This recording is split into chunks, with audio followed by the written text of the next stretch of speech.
doing a lot of mashups here with foods these days. I mean, it's like the wild, wild west when it comes to food mashups. Did you hear about the not Rice Krispies, the Lucky Charms? By the way, we're just wasting time until Sarah can get her. Sarah, by the way, if you're joining us and you don't see Sara Jay's face and you see these two faces, it's because Sarah's having some technical difficulties in the background right now, where she can't hear. She can hear us now, but now we can't hear her. So it's just a matter of her working out a few kinks, and she'll be right on with us. So, my American friends still can't get over the fact that we get Dr. Pepper over here. Oh, well, yeah, of course, Dr. Pepper is a huge. Anyways, it's it's an international flavor, isn't it? Lucky Charms, right? So Lucky Charms apparently now is selling a whole package, like an 8-ounce package, which that's like half a box of cereal, basically. Of just marshmallows? Just the marshmallows. I would eat that. I'd eat the whole thing. All right, so we will jump back with Sara Jay. She seems to be back in the captain's chair here. Let's try this again. Sara Jay, hello. Hi, can you hear me now? Okay. Oh yeah. I was trying to do better and have like headsets, and none of the headsets seem to work. So I'm just using my webcam audio. It seems to be working. We can hear you just fine. You have a voice that carries, as they say. But I heard you talking about Lucky Charms. Yeah. Yes. Do you like Lucky Charms? Only the marshmallows. Well, see, now you can purchase just the marshmallows, 8-ounce bag of them. I would squish them all down into a ball and put it all in my mouth at once. See, I'm one of those people that I'll make the first bowl and I'll eat it as quick as I can so it doesn't get soggy. Then with that milk that's already got the richness, the delicious, magical flavor of Lucky Charms, AKA I'll dump some more in there and just let it really go to it. So when you drink the milk at the end, whoo, baby, it's like heaven. It's like heaven. It's fat boy heaven. So it's great. And like, I know you heard me earlier singing your praises. Yes, a lot of people, thank you so much. A lot of people do. I knew it was going to do well, but I didn't know it was going to do as well as it has. Aww. And I've spoken with different podcasts and stuff, and we're basically getting to the point now where people know us as the guys who did the interview with Sara Jay and talked about Bigfoot. Oh wow, that's great. So that is becoming our calling card, I guess, in a way at this point, because that's how a lot of people know us.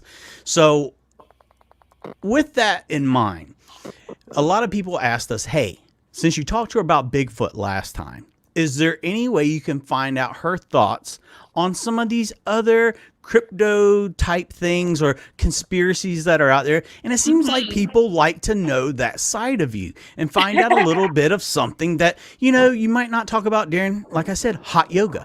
So if you will indulge us for a moment, what are your thoughts on aliens? Are there aliens? Yeah, like I think that we might actually be aliens, possibly, to be honest with you. Okay. I like that. I've got, I'm not concrete. Like I feel like Bigfoot, I'm concrete on. Like I feel like 98% positive that I know there's Bigfoot. With aliens, I'm not sure if like they're aliens that are not related to us, or if we were like dropped off by aliens a long time ago, which is kind of what I lean towards, is that like humanity as we know it probably came from another place out there. Right.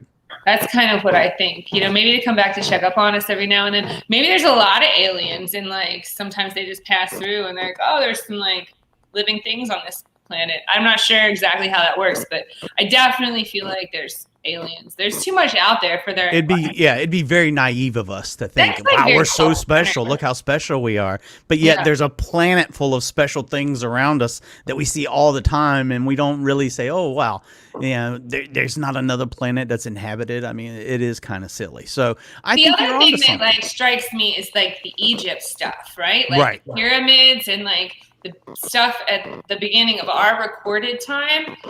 There was ancient civilizations that were like, the Mayans and the Incas and the Aztecs even, they were like far more advanced than we were, not that long ago. So like, I'm like, how did they know these things? Like, I feel like there's something out there giving knowledge to ancient civilizations. Yeah, that would make a little more sense than, that the same germ of thought just happened, and people over on this side of the world built pyramids, and this people on this side of the world built pyramids. It's like, well, I mean, who are they building pyramids for, or what? Yeah. I always had this thought, like, I believe in aliens, right? But I have a lot of different thoughts on it, and I actually like your thought that it's us. I've had that thought before too. Like, what if aliens is us, but from the future? We figured out how to time travel, but like we have advanced so much that our bodies look different. Yeah. Which they said it will. Eventually, we will not look like this. We won't look like the way we look now. We're going to need less use of this, that, and the other. Our skin's going to change. Our heads are going to get bigger. Our eyes will get smaller. So, I mean, as time goes on and machines do more and more of our manual labor and things like that, our bodies will kind of wither and not be the same as they are now. So, I mean, that too is a possibility. That can be a thing that could happen. I mean, time travel is, I would think, is something that eventually we'll be able to do if we can't do already. I like to think so. I mean, it would be very useful, and then we've been talking about it so much. People are working on it. Like, it's going to happen eventually one day, right? I mean, we might not be actually alive to see it, but some human will. Yeah, somebody's going to be involved in it. All right, moving on to ghosts. Do you believe in ghosts? Oh, that's a tricky one. I'm not sure, to be honest with you. I'm open to it, but I'm not completely sure. I would like to say I believe in some sort of spirit, probably. I'm not sure what it is, and I'm not sure like how they take place or take shape or take form. But I recently was in Europe in September. I usually go to Europe every September, and I'm pretty convinced that the house that we were staying in was haunted. Like, I didn't see any ghosts, but there was definitely a lot of weird things that happened that unexplainable, like something's going on. Like what? Well, we just got done shooting, and we're in this like big house, and I was sitting there with the director and my talent, and the window opened. Mm-hmm. It didn't close. The window opened. Which was really strange. Was it a lifting window or a swing out window? What kind of window was it? It was a lifting window, and it opened about this much. Oh, wow. Okay. Wow. Yeah. That's and impressive. Then there was like these little like doors, but like kind of towards the attic, like towards the roof of the room, Mm-hmm. And there was like these doors that were about this big, I assumed, to get to like the attic crawl space. Mm-hmm. And one of them opened by itself. Oh, wow. And then the other thing that was really weird, and I've never had anything like this happen to me, and I'm not the type of person to like go looking for ghosts. Like, they don't really interest me because like I just want them to be happy. Like, you just do you and I'll do me. Right. If you exist, then just do you over there, and I don't want to bother you. I'm not trying to make you mad or whatever. And I also don't have the curiosity to see you either, so please stay away. But I was sitting, twice this happened in that same house. I was sitting on my bed, and my bed moved, and I was like, and then I got like goosebumps everywhere, and I was like, oh, this is weird. And like, when I say the bed moved, like, it felt like something sat on the bed next to me. Right. And you were all alone in this room. Not moved like this, but like moved like this, mm-hmm. Like something sitting down, and I was all the way by myself. Like, yeah, I was like, I didn't feel scared, but there was something there. Something was happening. Well, at the radio station, one of the radio stations we used to work at together, there was always the rumor or the story that it was haunted because someone was murdered. It was an old theater, right? So like, it was an old movie theater from the 50s. Okay. And it was like only had two screens in it, right? But they had the projection room upstairs. And none of the stuff changed. Like, the old projector was still up there and everything. They just basically built a false floor over how you would walk into a theater and it goes down. They left the seats and everything, and they just put a false floor over the top of it. And if you went upstairs and you looked through the hole and you had a light, they still had the screens were still up on the wall. It was crazy. So anyways, but when you would go up there, you would definitely feel like someone was behind you or someone was looking at you and stuff. So, we are believers as far as like ghost and like that whole like feeling where you're not alone and just crazy, wild stuff happens. So yeah, I live in Miami and I have several friends that practice Santeria. And one of the things if you don't know anything about that religion, like one of the things in that religion is that like spirits come down and use like a human as like a portal to get information across. And, I've never experienced that myself because I'm not part of that religion, but my friends that have explained it to me, and it sounds pretty valid too. Like, I don't know, it could happen, I guess, right? Yeah. Yeah. Everything's possible. I mean, Yeah. especially with the spirit stuff, like we've all witnessed or been a part of it. So I think more people have had those kinds of experiences over like seeing alien crafts or UFOs, whatever. I think that's one of the ones that a lot of people have experienced, and it's a little more accepted than maybe a Bigfoot or a chupacabra or something like that. Yeah. So another conspiracy. Squirting. Is squirting a real thing, or is that pee? Because there's a huge conspiracy out there that, you know what? That's just some pee-pee that's being slung around on you. So for once and for all, can you tell us? I've got a pretty decent answer for this. First of all, like all ladies are built a little bit different and have a little bit different control over their muscles, right? Right. But it does come out of the urethra, which is the same place that we pee out of. Okay. There is a gland, and it kind of like sits behind like the G spot, where like a fluid builds up, and that fluid can be let loose, and that would be considered squirting. But that fluid is also part of pee. It's like pre-pee. So like if you pee, that fluid comes out with the pee, right? Okay. But some women have learned how to like milk that gland so that way it fills up frequently and they can just kind of like milk it, Sometimes when people squirt, they definitely pee because it's kind of hard sometimes. Like for me personally, I'm not a squirter, but I can squirt sometimes. And at times I feel very comfortable, like maybe I've already used the bathroom before the scene or before my sexual activity. And I feel very comfortable that like what I'm about to do is just like totally squirt. But sometimes it's hard to let the squirt out without peeing if your bladder is full. Makes so sense. you ever accidentally peed when you were trying to squirt? Oh, definitely. Definitely. Absolutely. Yeah. I'm like, oops, my bad, sorry. But like it's like a muscle control thing sometimes, like if you have a full bladder. Right. Like I always try to like pee first before sex so that I don't have a full bladder. But once you have a full bladder, you'll be like, and then you're like, hold back the rest of it. Okay. Like almost like trying to hold your pee, well, because you are. Right. Yeah. Well, yeah. So I think of it as like pre-pee. Like squirt is basically pre-pee, and some women have the ability to kind of like milk that gland to get more pre-pee. Let me write that down. Pre-pee. Yeah. So, debunking a lot of good stuff tonight. That's pre-pee, buddy. So I guess you're basically saying, is it almost like a guy's prostate in a way? Kind of like pre-cum. Right. Like, okay. Pre-cum is different kind of fluid than actual cum, right? Right. Yeah, so it's kind of like pre-cum, but pre-pee. Okay. I like that answer. And I think we have really put to rest a lot of conspiracy theories about squirting. Now, here is a question I've been looking to ask somebody in the business since we talked to Katie Morgan last week. When we were talking to Katie, she was telling us, asked her, so what was your worst experience on the set?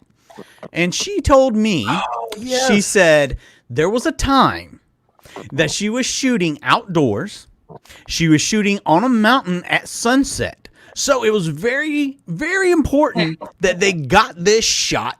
Yeah. Perfect timing. Yeah. And the guy she was working with, his penis would not work. She told us then he proceeded to cry while trying to get this penis of his to work. Yeah. So she said there had become a time in the adult business where they would say to each other, hey, don't cry like so-and-so because of your penis. So have you ever heard the saying, don't cry like so-and-so, referring to a male performer? No, I haven't. Katie and I have never worked together. And a lot of times performers work in like separate circles. Like a group? Yeah. Like, I don't want to say like a group, but you know, she works for different production companies than I would work for. So Right. yeah, that might be a common joke in her circle. Yeah. So what is your worst experience while shooting? I've got like 3 that like come to mind like really quickly. Like PTSD, they come right to mind quickly. Like I'm like, oh, that day. So the first one that comes to mind, it was similar to the sound of one Katie mentioned.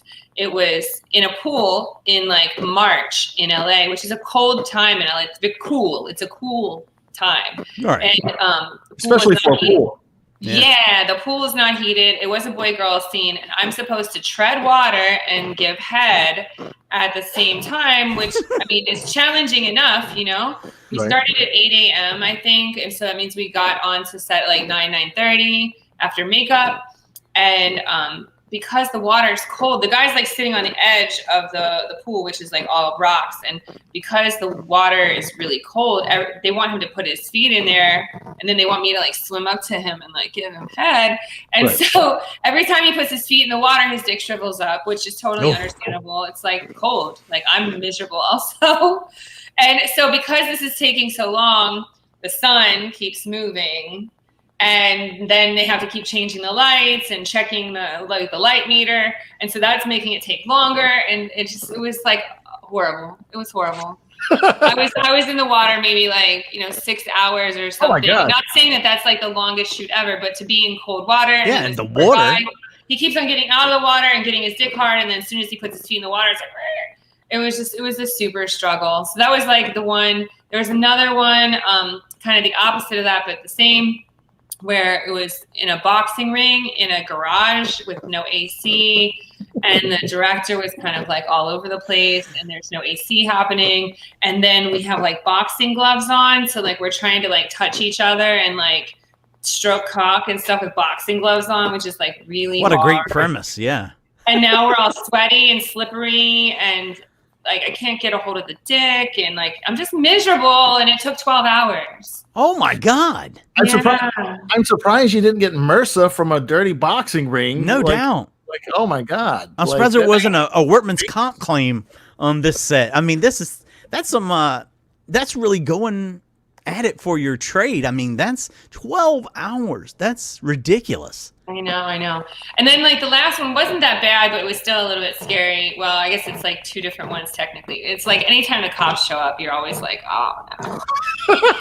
Yeah, me too. I'm the same way. I've been on 2 different sets where the cops showed up, and it wasn't like necessarily like the quickest process. And one set, the director had like warrants out, so he like took off running through the woods behind the house.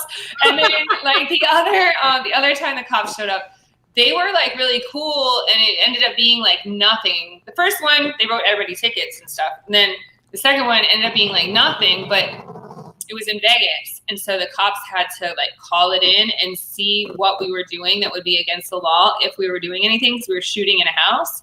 And like some neighbors, because the houses are so close together in Vegas, sometimes some neighbors that were upstairs in the house next door could see into so they were just checking to see if we did anything like against the law, and we didn't. They just were like, can you close all the curtains better, And that was kind of it. But whenever the cops show up, you're like, oh God. Oh yeah, it's never a fun process. You said the first time the cops showed up, they gave everybody tickets. What were they ticketed for? When I say everybody, they didn't give the performers tickets, although they took everybody's IDs and wrote it down. But they gave the directors and the production company tickets for like licensing. Like you're supposed to have production license. God. Right. Common sense kind of stuff, especially if you're in that business, you would know what you need to have. Yeah, but those things, I'll be honest, those things are expensive and they take time to process, and sometimes you get denied, and so it's just easier to just get a house and shoot it and like roll the dice. Yeah, like rarely does anybody stop you, I'll be honest with you, unless there's like a complaint. So some cop in his notebook had like a bunch of performers, like real names and stuff, and like addresses for like weeks, and he was like, I don't need this shit, I'm just gonna throw this away. Exactly. I'm glad you brought up performers' names, because I was thinking today, Sara Jay has a very normal name for the adult business, because Right. you've always My legal heard name. it's your legal name. Okay, see, and that's it.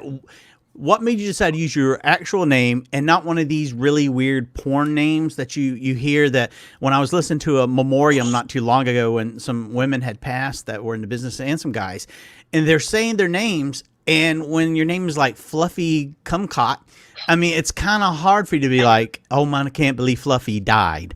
Right. Go ahead. I started when I was stripping. Like, I started stripping first, and like that was the first time I was presented with like the option to have like a stage name. And I was young at the time, but I was also married, and my husband was like big, strong man, and we always had like a lot of big dogs and stuff. So I felt very safe and comfortable. And then I've never really had a problem with like my family knowing what I do or anybody knowing what I do. Like, I kind of just owned it right from the beginning. Even when I was a stripper, I was just like, well, yeah, I'm Sarah. Like, when I stripped as Sarah. Like, and yeah, I wasn't sure why I would need another name. I was like, that's just going to confuse me. I'll never answer to it. You know, you call me like Starla to the stage, and I'm gonna be like, who's that? You know?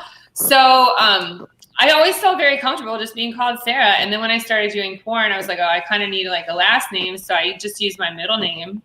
And my mindset was still the same at the time. Like, you know, I felt very safe, and there's no reason to hide anything. And like, why not? It just makes my life simpler. And then it also is better for business for me too, because if, say, somebody wanted to write me a check, they could write it out to Sara Jay, and I just put my last name on the end, you know, like that way there wasn't any like weird confusion and stuff. Like, it was just easier for me, like all the way around.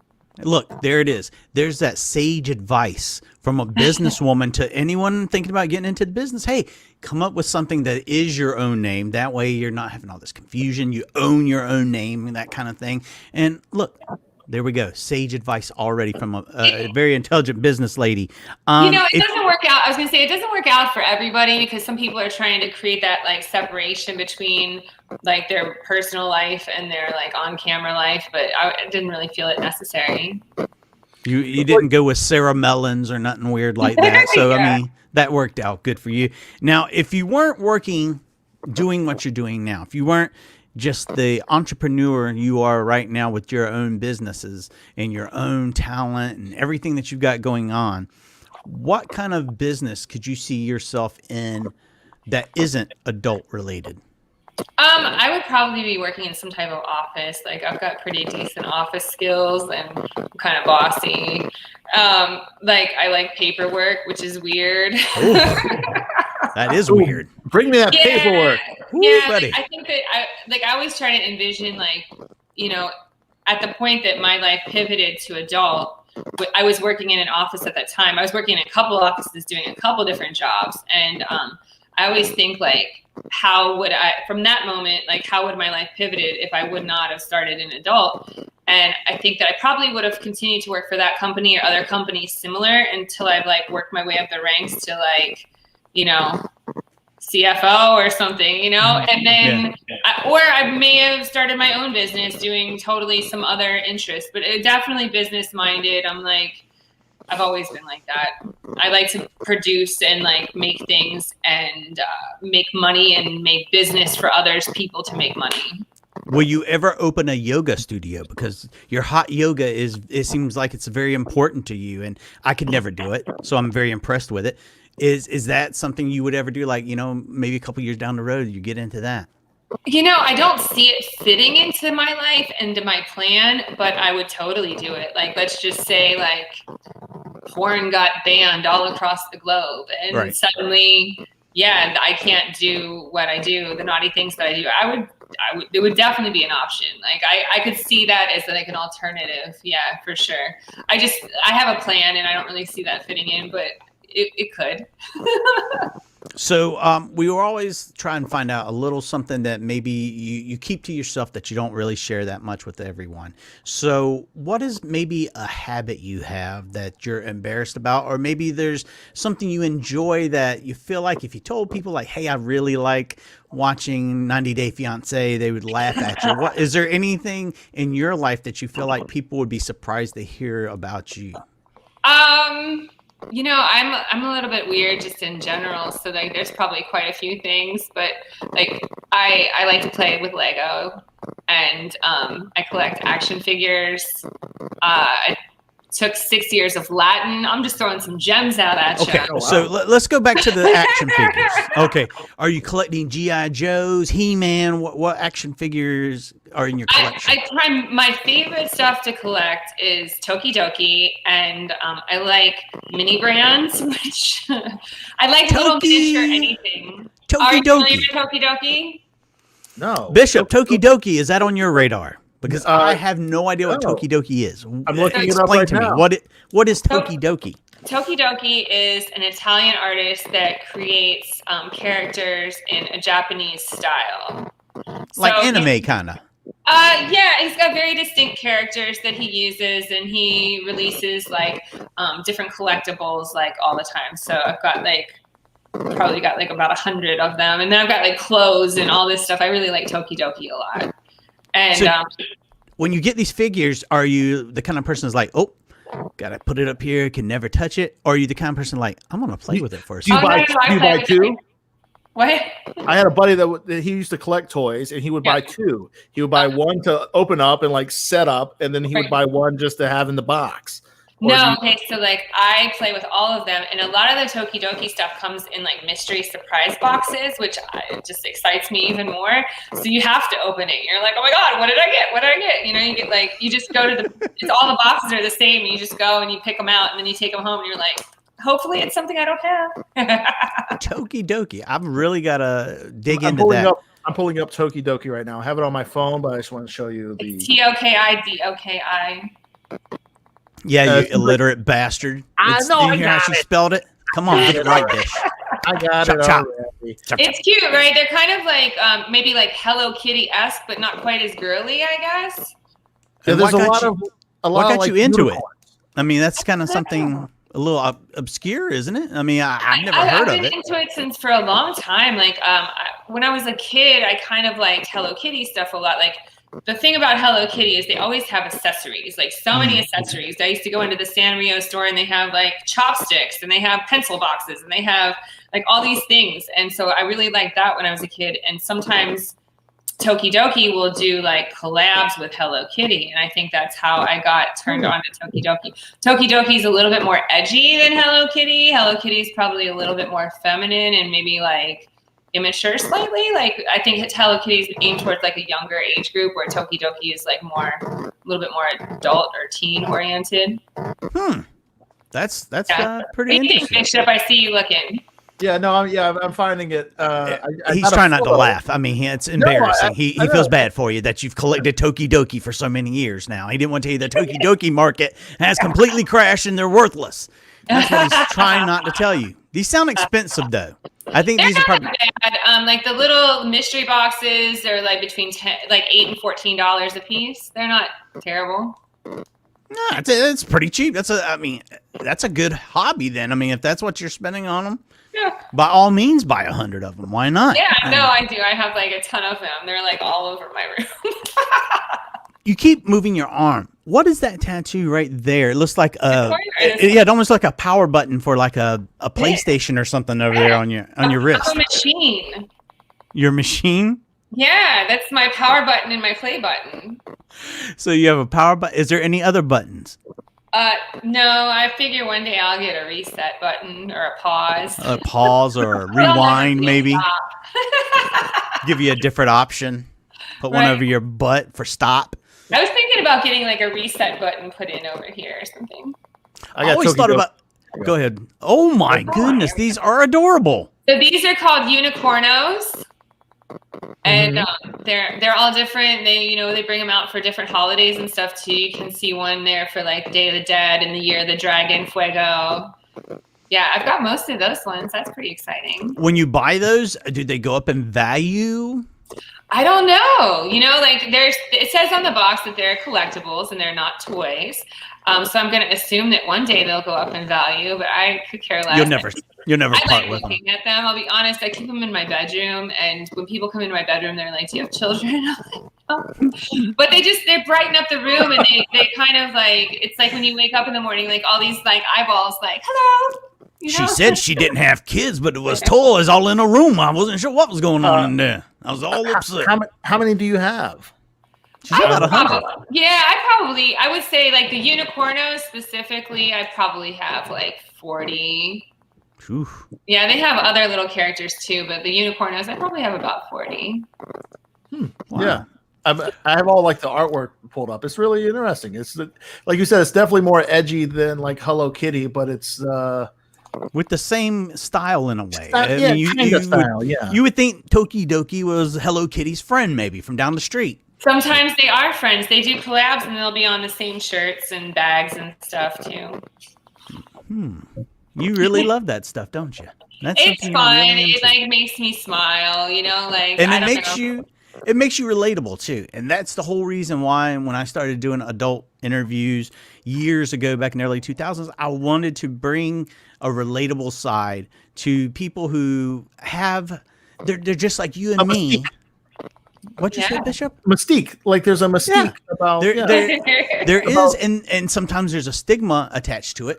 And I want to bring that down and show people, you know what? It's okay that they're doing what they're doing. It's okay to enjoy it because they're people just like you, and there shouldn't be anything wrong with it. I was talking with a podcasting friend today, Tony D, and I was telling him I was interviewing you, and he told me of a time he watched one of your films a long time ago, but yet he knew exactly everything that happened in it. And he wanted me to ask you, which this is maybe the stupidest question you've ever heard, because I didn't want to break it to him that, porn isn't quote unquote real.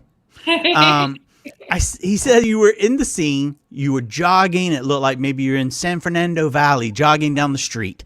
You were in like a little top, kind of like the stuff you wear for your yoga stuff.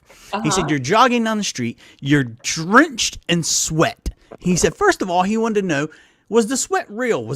Had you really been jogging and worked up that sweat? Wow, I wish I could remember what scene he's talking about, but I do know maybe this will help you. He said in the scene, you hurt your ankle. He said, I think she may have really hurt her ankle.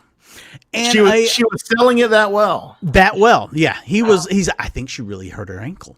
He said, ask her, did she really hurt herself jogging, or was that meant to happen? I said, I'm pretty sure it was meant to happen, because then he told me a rather handsome, robust man come up to you and said, hey, do you need some help? I'll help you up here. He takes you up to an apartment, and he pulls out a penis the size of Manhattan and just goes to work on you.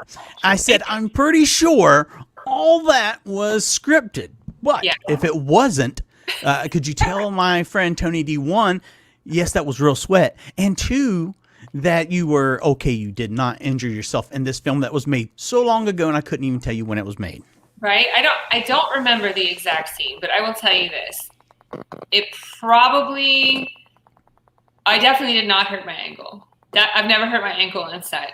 I think I know what scene he's talking about, and the sweat could be 50-50. Sometimes I've had scenes where they like spray me down and make me sweatier, and I've also had scenes where it's just hot, So I'm not sure if the sweat was real or not, but the ankle thing was definitely not. You need to tell your friend Tony D that's called acting. Acting, my friend. Yeah. The sweating part brings up a question to me, because I don't mean in the adult films, but in your personal life. In your personal life, when you're just Sara Jay, girl about town, collector of beautiful figurines, and you're with a lover, we'll say a lover, and maybe you've been sweating, or maybe the lover had been sweating.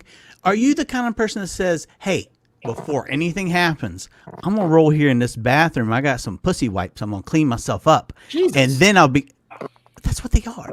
And then I'll be back out and we can get down to business. Or you tell them, hey, there's some wipes in there in case you're interested. Are you that kind of person?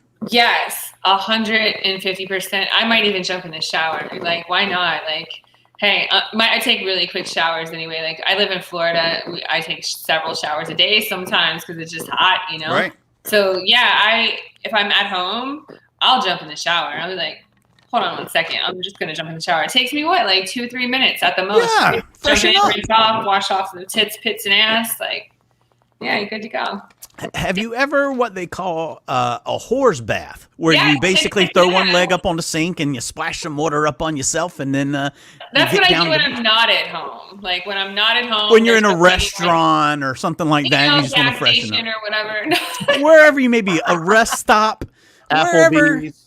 the mood hits you, where you might have to just take a quick whore's bath, as they say. Yeah, I'm very like concerned with my hygiene, maybe a little like hyper concerned all the time, and I can't really like relax and enjoy myself unless I feel clean. Now, if we get dirty while we're doing it, so Right. be it. But like I like to present my what I consider my product, because I am a product. Like Right. I like to present my product in the best possible way, even in my personal life. I can't really relax unless I feel good about myself.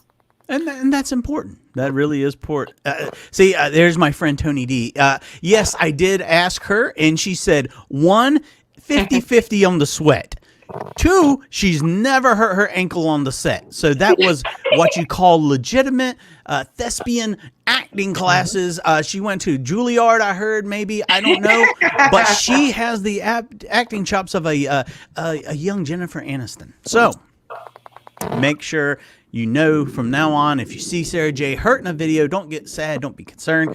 It's just acting. It's acting.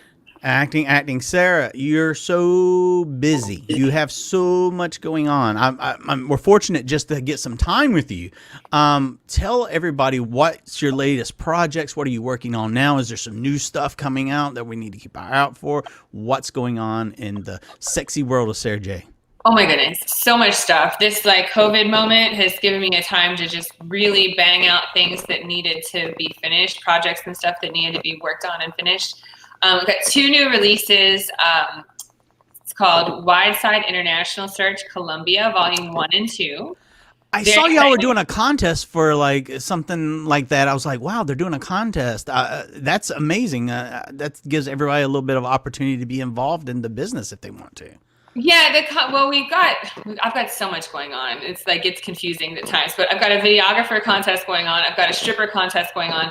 And then the international search isn't so much a contest as it is just like a DVD or like project concept. We went to Colombia and we found a bunch of hot girls. And so that was our first stop in the international wide side search, and hopefully that this can go on and be a series looking for like new talent in different countries all around the world.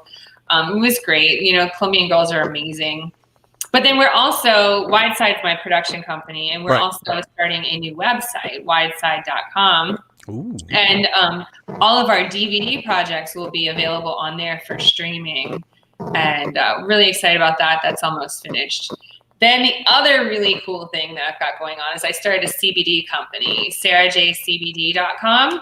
And we are selling sex lube, bath bombs, and massage oil, all with CBD in it. Okay, so is there any advantages to using CBD lube? Is there some sort of things that we should look out for if we decide to use that? Yes, it definitely increases stimulation. It makes you more aroused, like physically. You won't necessarily notice like a tingling or anything, but you will notice an increased sensitivity. And like with a woman, on the woman's side, it will relax her vaginal wall a little bit, which is perfect if you are maybe, there wasn't enough foreplay, or she's a little nervous, or maybe she had a gangbang yesterday and her pussy's a little sore. And that happens. But it's very good. Like I've been using, I've got it right here, as a matter of fact. It's called Long Night. Wow, look at that. Yeah, and it's got 200 milligrams of CBD in it, which is pretty great topically, and it takes like maybe about 10 seconds to feel it. Like you can put it on and you kind of feel it pretty quickly, and it actually, a lot of times when I cam with it, I end up squirting. Like I said, I'm not really like a squirter, so I kind of get really excited, but it definitely like relaxes me enough that I don't feel like super tense inside, and I'm like, oh, we can just do this thing. Right, and it's a good maybe sometime if you're with your loved one and she says, "Hey, we did it yesterday. I'm still sore," quote unquote. You say, "You know what? I've got this lube. It's going to relax you. It's going to help you. We can get another one in tonight." So there's tons of uses for this CBD lube and all the other products. I mean, I got a couple other ones over here too. I got bath bombs. These are called Time Out. That's something I've never tried. I've seen people do it, but I've never tried it myself. Oh, it's great after a long day or like maybe a workout or, you're just tired and it really relaxes you. And these are pretty strong. Like a lot of bath bombs might only have like 10 or 25 milligrams. These have 100 milligrams. Whoa. Wow. Yeah, That's this is good. You're see, look at you just branching out. The tree never stops growing. With Sara Jay, it just continues to expand and grow new little limbs, and the roots are really deep, deep roots in the. I got a few world of other Sara Jay. projects that I'm working on too, but they're like in their infancy. So like, when I get a little bit further on the project, I'll come on and talk about those too. But I'm always doing new stuff. Anytime you might need a guy that will come on, don't worry about Bishop, he can't hear us right now. If you need a guy that is appreciative of the business, wants to come in there and maybe interview some of your amazing talent. I was looking at some of the girls you work with and I'm like, why haven't we had any of these ladies on the show? Yes, send me an email and we'll set it up. I would love to get some of them on because there's some. Look, I'm a boob guy. I don't know about. I thought you were going another angle. You want me to put me in porn, maybe? Well, I don't. Well, Come on. Well, no. Look, no one wants to see she's that. trying to make money, lose money. I know, but you said I'm not.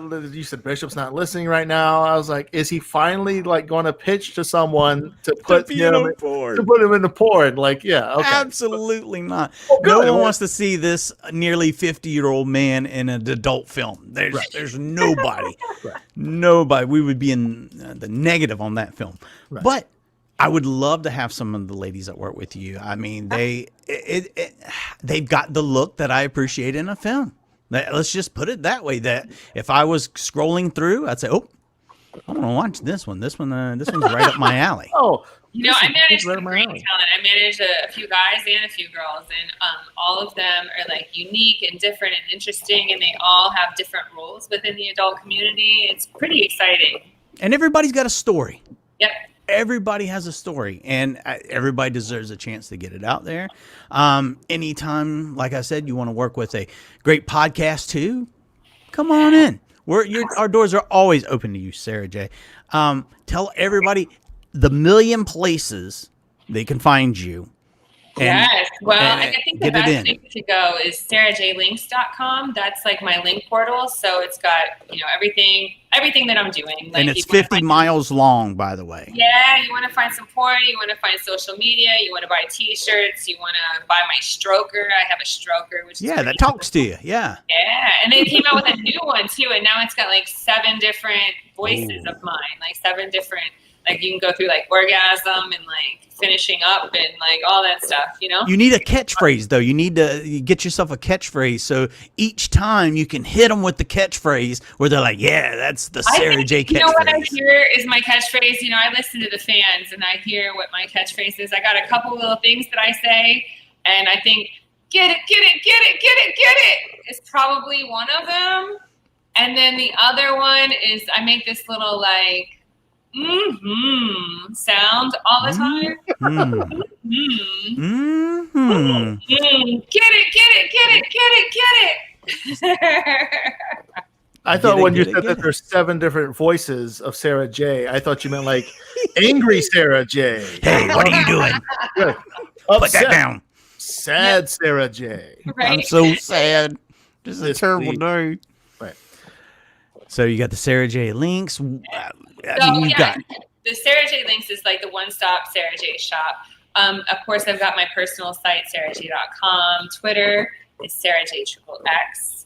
Instagram is _real_Sara_J.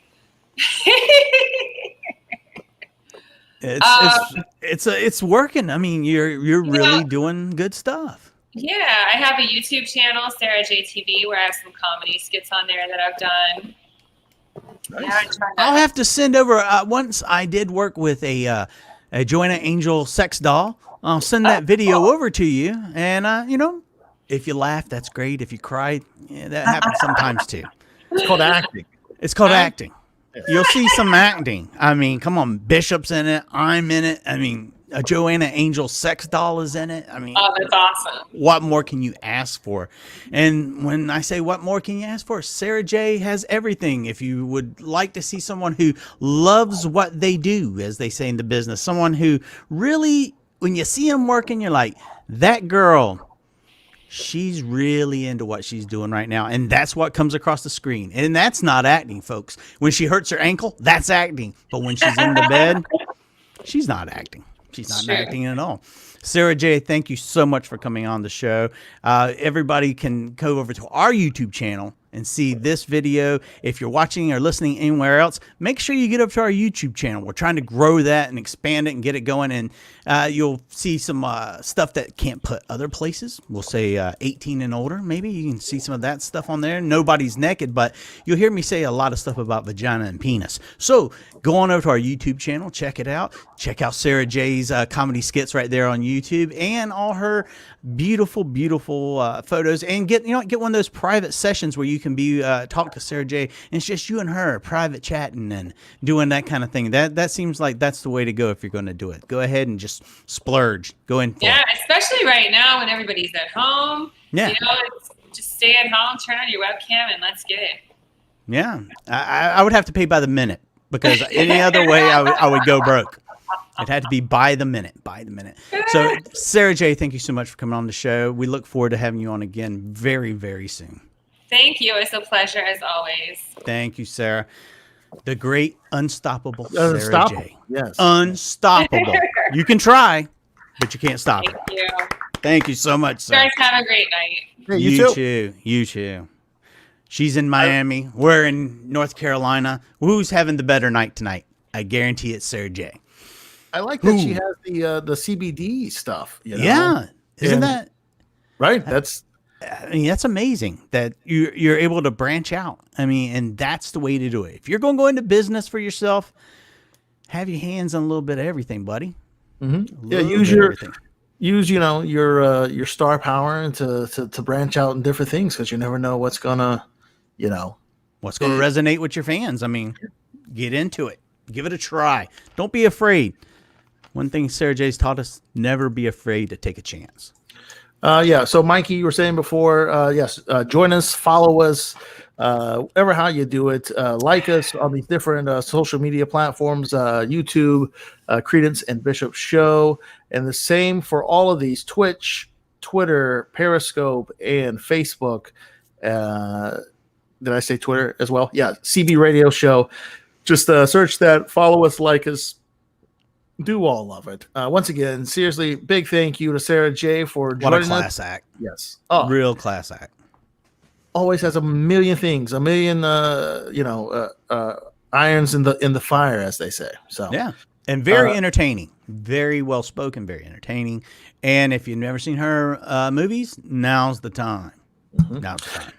Mikey, well, we'll see you next week, I guess, right? We'll be here next week. We're actually going to take a little bit of time off on the interviews next week, just because me and Bishop have a busy weekend coming up next weekend. Yes, we're going to a wedding. We'll be in a wedding, which make sure you tune in. We may go live a couple times. There may be behind the scenes videos. There'll be something, I promise you, right there from a secret location at a wedding with Bishop and the legend. All right. Well, Mikey, you have a good night, okay? Everyone, You thank you too. so much for joining us tonight.